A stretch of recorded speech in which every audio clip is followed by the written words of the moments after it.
karena saya tidak diminta dan juga tidak punya keahlian memberi penilaian tentang kehidupan politik di Indonesia, melainkan menjelaskan faktor etika di dalam politik, bahwa penguasa itu mengabaikan etika dan sering juga berarti mengabaikan unsur-unsur dari hukum. Maka dasar moral untuk masih menaat ini akan mencair, menghilang. Mereka hanya taat, katakan saja asal ada polisi yang mengawasi, dan itu sangat berbahaya. Masyarakat yang baik juga tidak perlu banyak polisi, karena orang dengan sendirinya menaati hukum. Romo, tadi maaf saya potong. Kalau yang di dalam tadi yang Anda sebut presiden sama dengan mafia itu, apakah sikap seorang presiden atau presiden kita personalnya atau presiden Jokowi ya? Misalnya saya ambil contohnya di Jerman dulu Adolf Hitler. Ya, ada beberapa yang ideologis mengikuti, yang lain-lain takut karena akan dihukum. Kalau Jokowi jelas bukan mafia, itu tidak. Jokowi dalam banyak sudut masih juga saya kagumi, tetapi tentu pertanyaan-pertanyaan etika perlu dijawab. Artinya Anda sebut di dalam tadi itu jika seorang presiden menggunakan kekuasaannya untuk hal-hal yang melanggar etika. Karena saya tidak diminta dan juga tidak punya keahlian memberi penilaian tentang kehidupan politik di Indonesia, melainkan menjelaskan faktor etika di dalam politik. Maka saya bilang kalau begitu maka, kalau begitu maka. Terima kasih Romo, sehat-sehat Romo. Malu ketika ada seorang Romo Katolik itu kemarin ngomong di depan MK itu bicara tentang etika. Dalam hati saya, dan saya tanya ke semua grup yang dimana itu ada tokoh-tokoh Islam, kemana ulama kita? Kenapa yang berani ngomong tentang etika itu orang Katolik? Gak ada orang Islam bicara tentang itu. Gak ada tokoh ormas Islam, gak ada ulama bicara tentang etika. Kenapa kita dapat kuliah tentang etika dari orang Katolik? Padahal ini negara Muslim terbesar.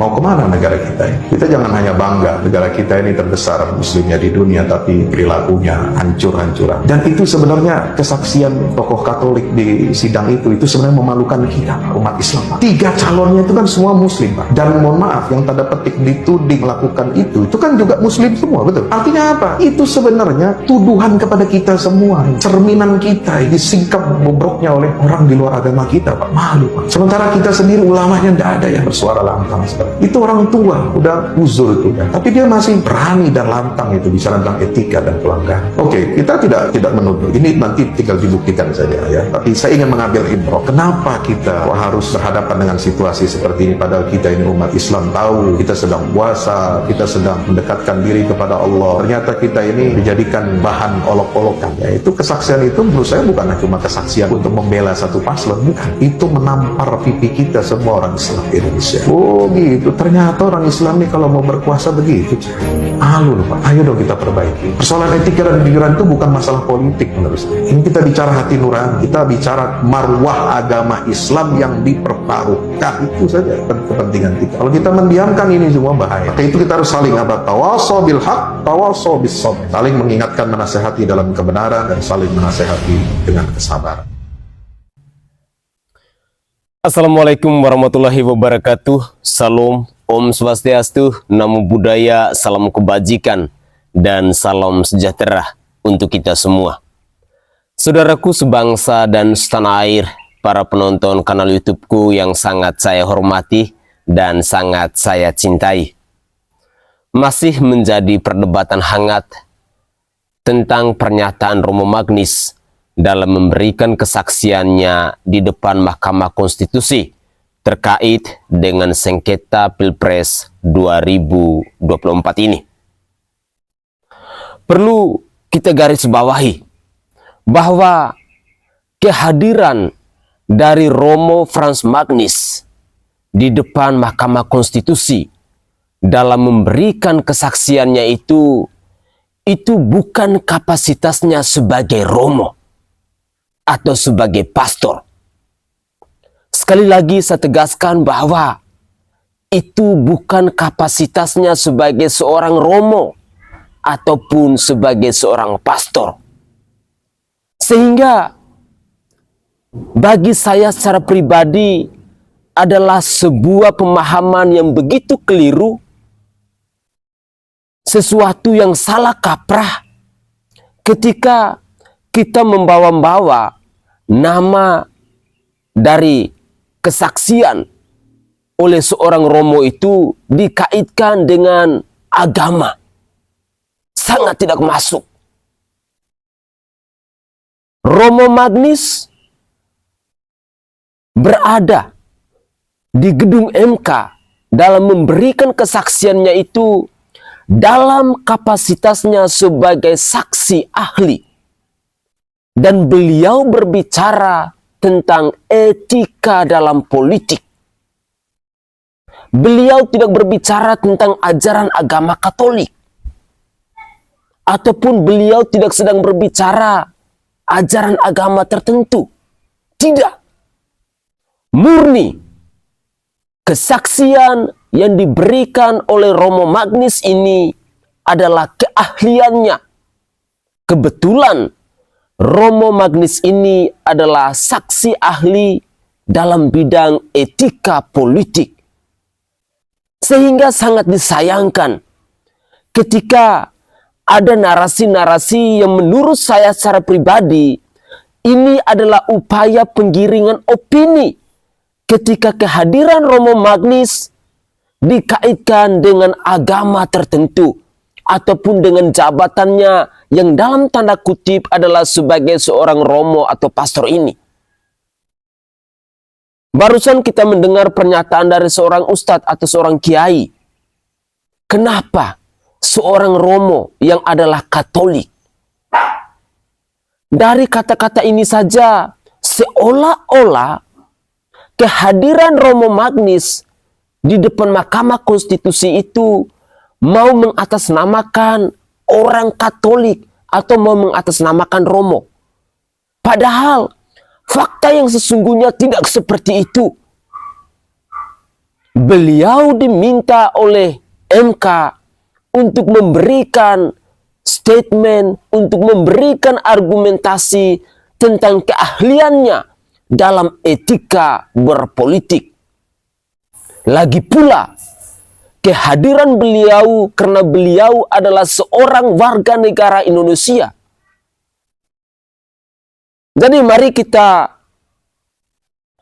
satukan pikiran sama konsep bahwa kehadiran Romo Frans Magnis di depan Mahkamah Konstitusi dalam sidang sengketa Pilpres 2024 itu adalah sebagai seorang saksi ahli. Bukan sebagai seorang romo, bukan sebagai seorang Katolik. Karena jujur, ketika saya menyimak beberapa narasi yang berseliweran di media sosial, selalu mengatakan bahwa kehadiran Romo Magnis ini seolah-olah mau mengatasnamakan orang Katolik. Seolah-olah mau mewakili jabatannya sebagai seorang romo atau pastor. Padahal fakta yang sesungguhnya tidak demikian. Mari kita gunakan logika akal sehat kita dan jangan mau kita diadu domba. Itu adalah poin pentingnya. Mari kita simak tanggapan-tanggapan atau komentar dari netizen terkait dengan Romo Magnis ini. Mana ulama kita? Kenapa yang berani ngomong tentang etika itu orang Katolik? Mohon maaf saya Stitch, Pak Ustadz, ya kan? Itu sidang negara, ya, itu perlu dipahami. Bukan sidang agama Islam, ya kan?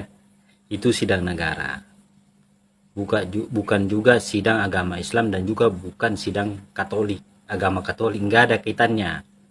Romo itu bersaksi itu memberikan keterangan soal etika itu sebenarnya adalah yang berkaitan dengan Pancasila, etika Pancasila, etika di dalam Pancasila sebenarnya yang disampaikan itu. Cuman dibantah oleh, secara tidak langsung itu sebenarnya dibantah oleh pertanyaan dari Profesor Yusril yang mempertanyakan apakah sama etika yang diterangkan oleh Romo itu dengan etika yang terjadi di dalam tata negara, dalam hal ini di beberapa kode etik profesi. Di situ, ya kan, kemarin sejatinya sudah saya state juga bahwa Romo Magdis mencoba untuk menerangkan etika yang dipakai manusia kepulauan ini secara entitas, secara manusia, entitas bangsa, dalam hal ini Pancasila. Cuma persoalan daripada negara kita ini secara tata negara realita atau secara konstitusi, Pancasila itu tidak masuk ke dalam Konstitusi Undang-Undang Dasar 1945. Yang masuk di situ adalah filsafat dasar-dasar bebas yang boleh dikatakan mirip dengan filsafat barat modern. Bebas pilih, ya kan? Bebas tafsir dan bebas pakai yang ada di pembukaan itu. Makanya itu tidak ada disebut kata, nama, alamat atau sifat daripada Pancasila untuk membungkus kelima dasar itu menjadi satu kesatuan dasar Pancasila. Tidak ada. Itu bebas pilih. Makanya di dalam sidang MK itu kenapa mereka itu banyak mengutip filsafat barat, pendapat ahli barat, karena mereka bersidang bukan berdasarkan filsafat Pancasila yang satu kesatuan atau tunggal menunggal tunggal, gotong royong, di mana Pancasila itu guys itu adalah bersifat sama, bersama, kerjasama, karya bersama, beradab bersama dalam berbangsa, bernegara, berlembaga negara modern. Nah, sementara tata negara realita kita yang dipandu oleh konstitusi tekstual berupa Undang-Undang Dasar 1945 dengan amandemen 4 kalinya itu tidak memasukkan Pancasila. Sehingga antara etika manusia, entitas, suku, bangsa, ras yang mendiami kepulauan ini yang disebut Pancasila itu, ya, yang terkandung di dalam Pancasila, etika yang terkandung di dalam Pancasila itu tidak sama dengan etika lembaga yang dipakai. Kan ada manusia, ada lembaga. Nah, kita manusia Indonesia ini semua berpancasila. Cuma apakah Pancasila itu menjadi etika di dalam lembaga negara ini? Tidak.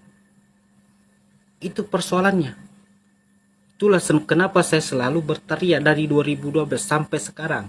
Maka saya berani menyusun konstitusi negara Pancasila 171 karena saya melihat bukan Pancasila yang dipakai untuk menjadi filsafat dalam tata negara realita kita yang dimuat di dalam konstitusi tekstual yang kita gunakan dari tahun 45 sampai sekarang. Yang dipakai itu adalah Piagam Jakarta, bukan Piagam Pancasila 1 Juni 1945, bukan.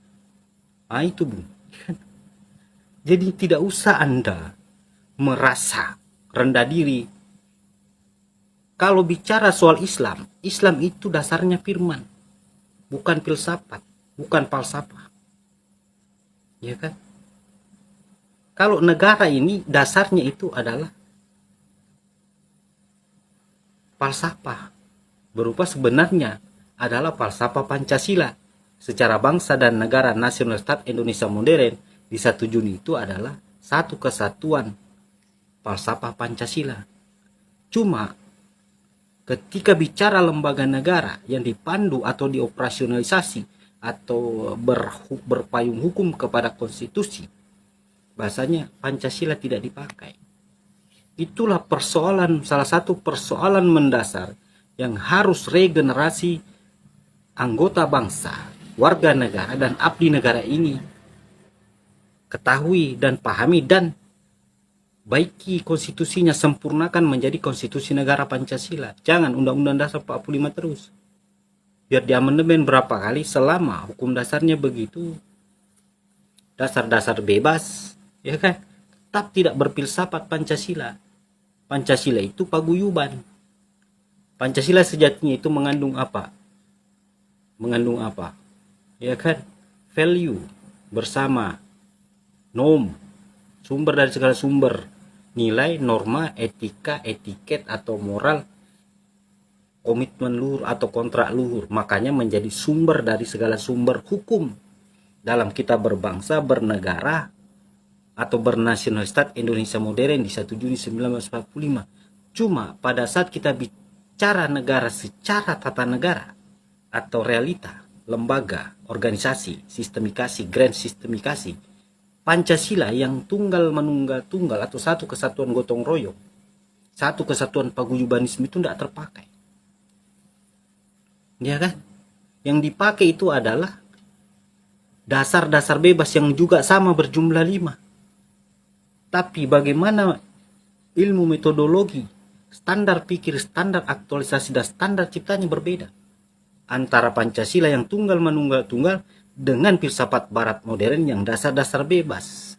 Makanya di setiap sidang-sidang hukum ketatanegaraan selalu pakar-pakar hukum itu mengutip pendapat-pendapat dari berbagai filsuf Eropa. Tidak mengutip pendapatnya Soekarno, tidak mengutip pendapat para pembicara Pancasila, ya.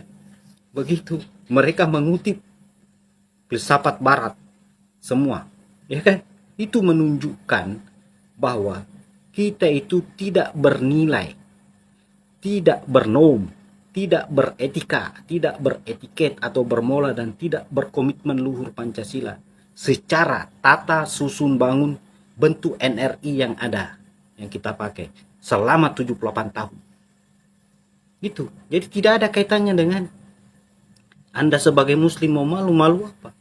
Anda aja yang malu. Kalau saya juga orang muslim, ngapain malu? Ini dia bersaksi itu untuk sidang di MK, di bawah filsafat, ya kan, di bawah tata negara, di bawah institusi negara.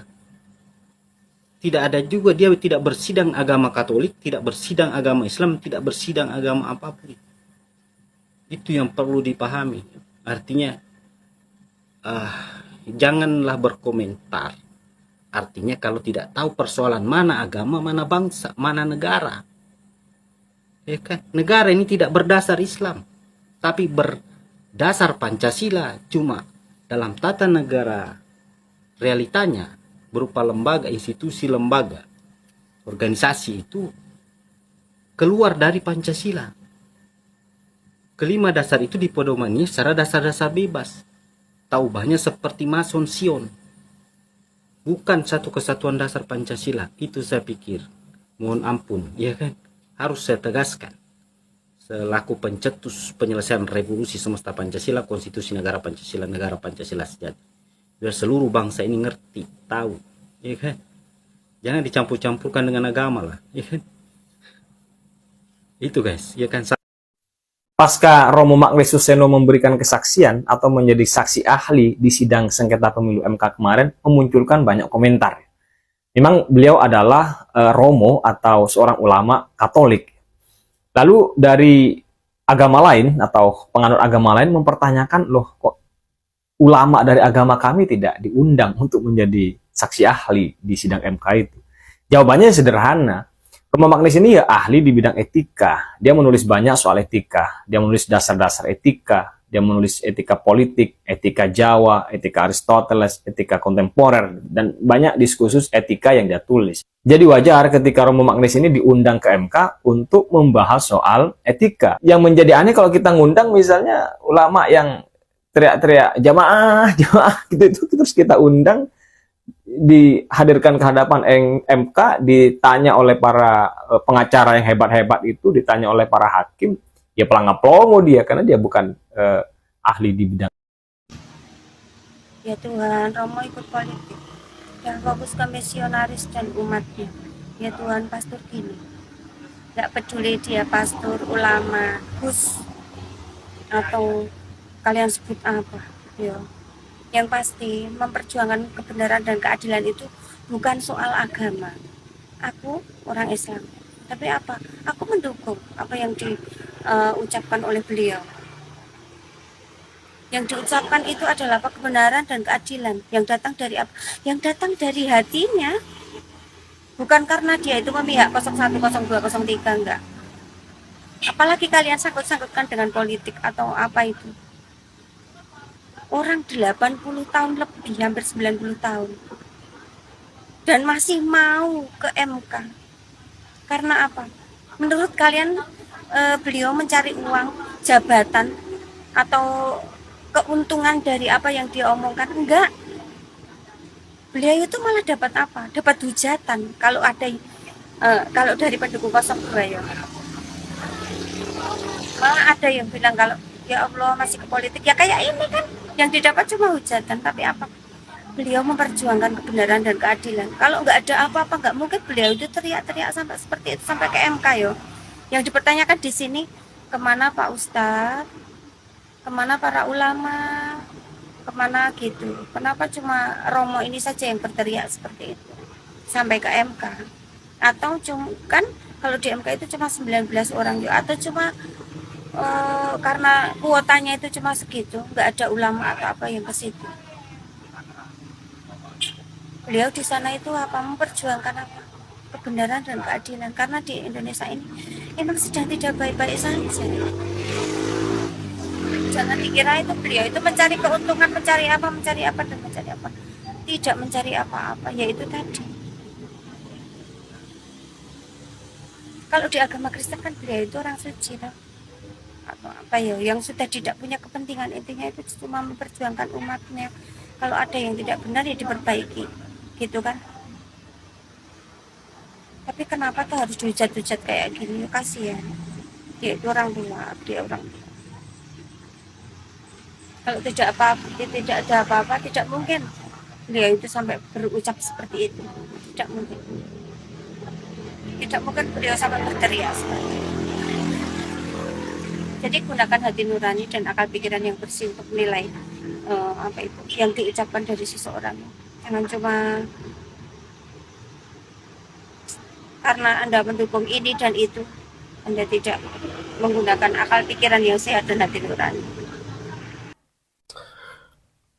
Oke guys, itu adalah komentar-komentar dari netizen terkait dengan kehadiran Romo Magnis di depan Mahkamah Konstitusi.